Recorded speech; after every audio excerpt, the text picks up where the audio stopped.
আসসালামু আলাইকুম। আজকের ভিডিওতে সবাইকে স্বাগতম।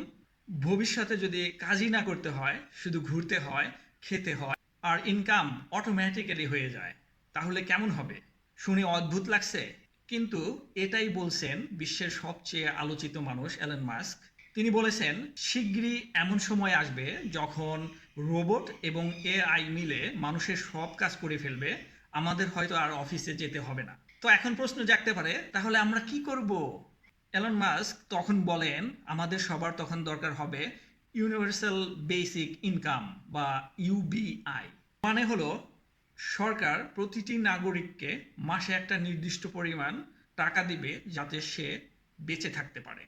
তো প্রশ্ন জাগতেই পারে, এত টাকার যোগান আসবে কোত্থেকে? আর এখানেই আসে আরেকটা শব্দ, যা হচ্ছে রোবট ট্যাক্স। বড় বড় কোম্পানি যারা রোবট দিয়ে কাজ করাবে, তারা সরকারকে বেশি বেশি ট্যাক্স দিবে, আর সেই টাকা দিয়েই চালানো হবে মানুষের ইনকাম। এই আইডিয়াটা প্রথমে বলেছিলেন বিল গেটস।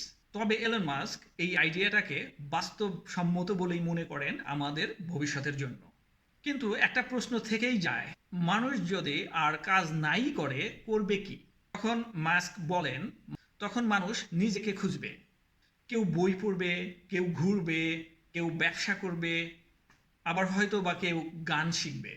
অর্থাৎ টাকার চিন্তা না করে নিজের ইচ্ছে মতো জীবন করবে। এখন প্রশ্ন, এই জিনিস কি বাংলাদেশে সম্ভব? এটা হয়তো ইউরোপ বা আমেরিকা সহ পশ্চিমা দেশগুলোতে সহজ, কারণ তাদের ট্যাক্সেশন, তাদের অ্যাডমিনিস্ট্রেশন এগুলো খুবই কঠোর এবং খুবই অ্যাটলিস্ট আমাদের দেশের তুলনায় স্বচ্ছ এবং উন্নত।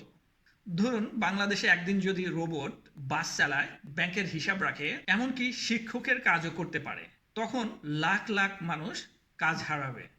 তাই আমাদেরও ভাবতে হবে এখন থেকে কিভাবে এআইয়ের যুগে আমরা টিকে থাকতে পারি। সো সামারি কি দাঁড়ালো? রোবট কাজ নিবে, রোবট ইনকাম ট্যাক্স দিবে, সরকার সেই ট্যাক্সের টাকা থেকে নাগরিককে একটা নির্দিষ্ট পরিমাণ টাকা ইনকাম হিসেবে দিবে। আর অ্যালন মাস্ক বলছে, এই ভবিষ্যৎ খুবই কাছে।